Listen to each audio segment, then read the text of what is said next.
శ్రీమహాగణాధిపతయే నమః. ఓం గురుభ్యో నమః. ఓం శ్రీమాత్రే నమః. అరుణాం కరుణాతరంగితాక్షీం ధృతపాశాంకుశపుష్పబాణచాపాం అనిమాదివిరావృతాం మయూకైః అహమిత్యేవ విభావయే భవానీం. శ్రీమాత్రే నమః. ప్రేక్షకులకి ఆ లలితాంబిక అమ్మవారి యొక్క అనుగ్రహం పరిపూర్ణంగా కలగాలని మనస్ఫూర్తిగా కోరుకుంటూ మనం ఈరోజు చెప్పుకోబోయేటువంటి టాపిక్ ఏమిటంటే నవంబర్ 1వ తేదీ నుంచి 15వ తేదీ వరకు 12 రాసుల వారికి లగ్నాల వారికి చూసుకోవచ్చు. లగ్నాలు తెలియని వారు రాసుని చూసుకోండి. వారికి ఎలా ఉండబోతుంది, ఏ విషయాల పట్ల వాళ్ళు జాగ్రత్త వహించాలి, మరియు గ్రహస్థితి ఏ విధంగా ఉంది అని చెప్పి చూసుకున్నట్లయితే మనకి చంద్రుడు ఈ 15 రోజుల పాటు కుంభరాశి నుంచి కన్యారాశి వరకు సంచరిస్తున్నాడు. ఇక కుంభంలో రాహువు, మీనంలో శని, కర్కాటక రాశిలో గురువు ఉన్నాడు. కాకపోతే గురువుతోని మనకి గురువు 12వ తేదీ వరకు ఉంటూ 12వ తేదీ మళ్ళీ వక్రగతి చెందుతాడు, అంటే అక్కడే ఉంటాడు కానీ వక్రిస్తాడు.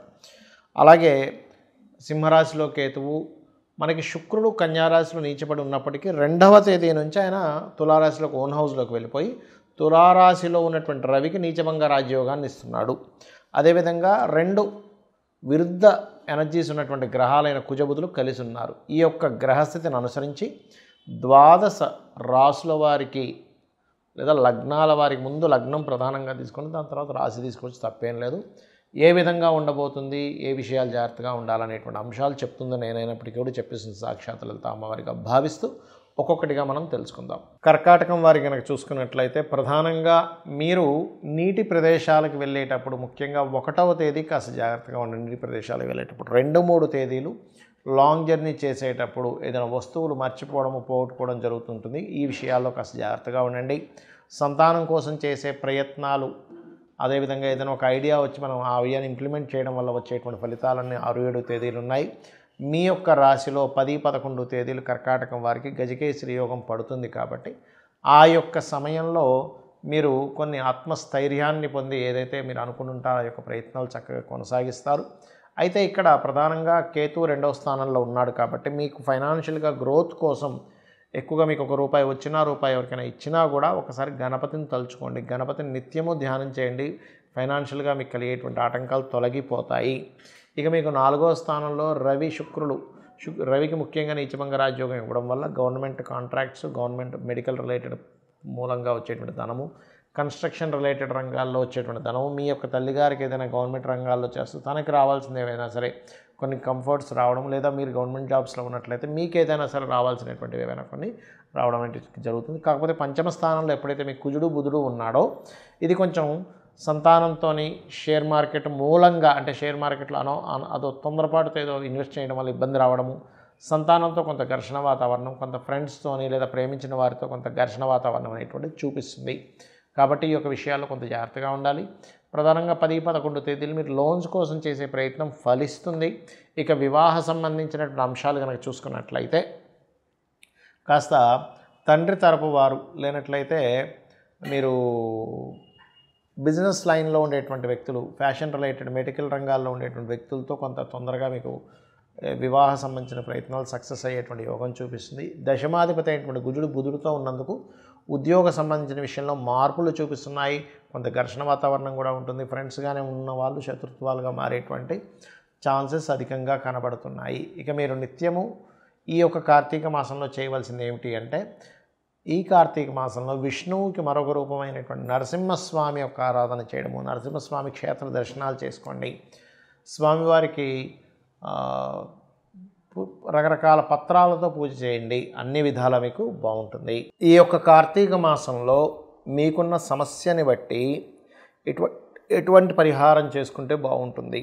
ముఖ్యంగా ఎవరికైనా మాటిమాటికి గొడవలు అధికంగా ఉన్నాయండి, కుజదోషం అంటున్నారు, ప్రతిదీ కూడా స్ట్రెస్ఫుల్గా ఉంది అని అనుకునేటువంటి వారు ఈ కార్తీక మాసంలో బియ్యపు పిండితో చేసినటువంటి దీపపు కుంజలో దీపాన్ని వెలిగించి దీపదానం చేయండి.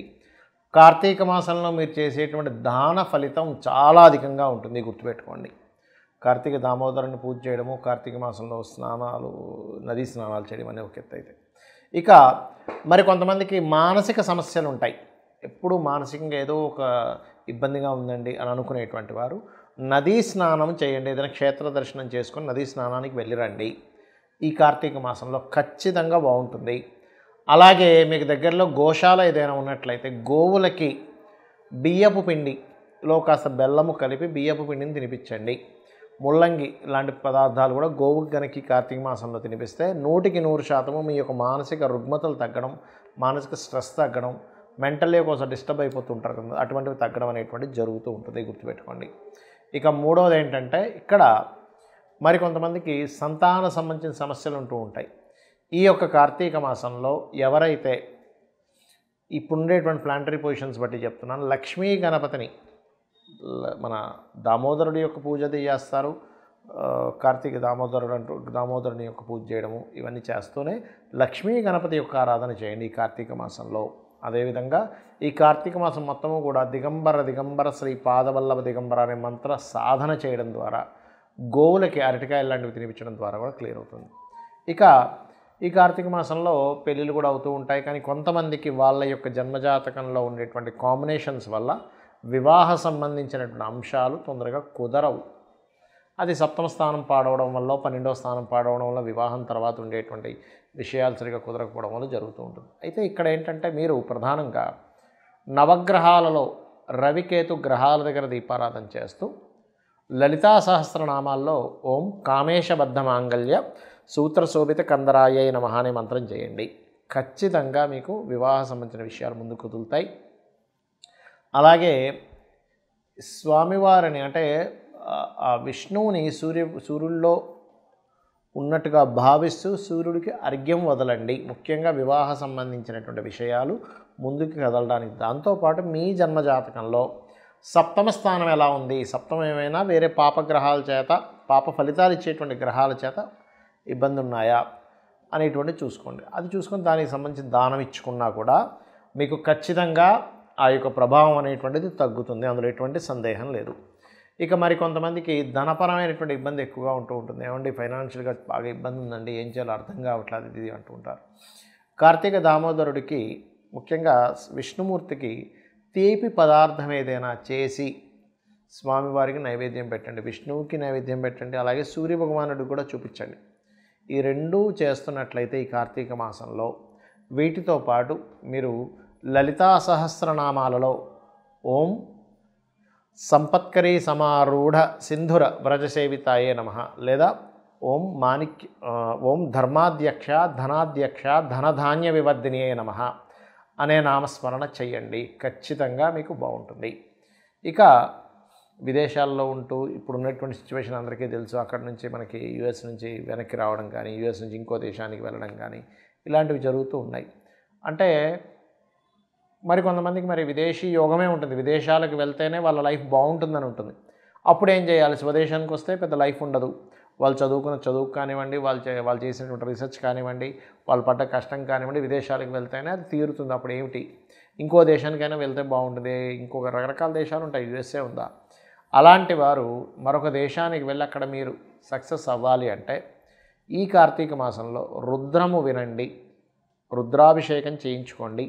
రెండవది ఆంజనేయ స్వామి యొక్క హనుమాన్ చాలీసా అంటారు, ఉదయము సాయంత్రము సంకల్పం చెప్పుకొని ఆ చేసినంత కాలము 40 రోజులు దీక్షగా తీసుకొని కనుక చేయగలిగితే, ఏమండి కార్తీక మాసం అయిపోద్ది కదా అంటే అయిపోయినా పర్వాలేదు, ప్రారంభించడం ఇక్కడ చేయండి. 40 రోజులు దీక్షలా కనుక రోజు ఉదయం సాయంత్రం చేస్తూ సంకల్పం చేసి కొంచెం కొన్ని నియమాలు పాటించాలి. దీక్షలో ఉన్నప్పుడు ఎలా పాటిస్తామో నేల మీద నిద్రపోవడము, కాస్త నాన్ వెజిటేరియన్ లాంటివి తినకపోవడము, కొన్ని బ్రహ్మచర్యం పాటించడం చేసి మీరు కనుక 40 రోజులు ఖచ్చితంగా చేసినట్లయితే రుద్రము వినడము లేదా రుద్రాభిషేకం చేసుకోవడము, ఇంట్లోనే రుద్రంతో అభిషేకం శివుడికి చేసుకోవడము, అలాగే ఉదయము సాయంత్రం ఆంజనేయ స్వామి యొక్క అష్టోత్తరము అంటే ఆంజనేయ స్వామి హనుమాన్ చాలీసా ప్రధానంగా ఉదయం సాయంత్రం కనుక చేయగలిగితే మీ జన్మజాతకంలో ఆల్రెడీ యోగం ఉంది కానీ వెళ్ళలేకపోతున్నాను, లేకపోతే ఇంకో దేశానికి వెళ్ళాలి, ఇక్కడ ఉండేటువంటి సిచ్యువేషన్స్ బాగాలేవు అన్నప్పుడు ఇది మీకు ఖచ్చితంగా పనిచేస్తుంది. కానీ ముఖ్యంగా మీరు తెలుసుకోవాల్సింది అసలు మీ జాతకంలో యోగం ఉందో లేదో తెలుసుకోండి. యోగం ఉందో లేదో తెలుసుకోకుండా చేస్తూ ఉంటే ఏమవుతుందంటే ఇది ఇంకొక దానికి దారితీస్తుంది, కానీ ఇది ఇవ్వాలని రూల్ లేదు. ఎలాంటి వాటికి ఇస్తుంది రిజల్ట్ అంటే మీకు ఖర్చులు తగ్గిస్తుంది అంతే.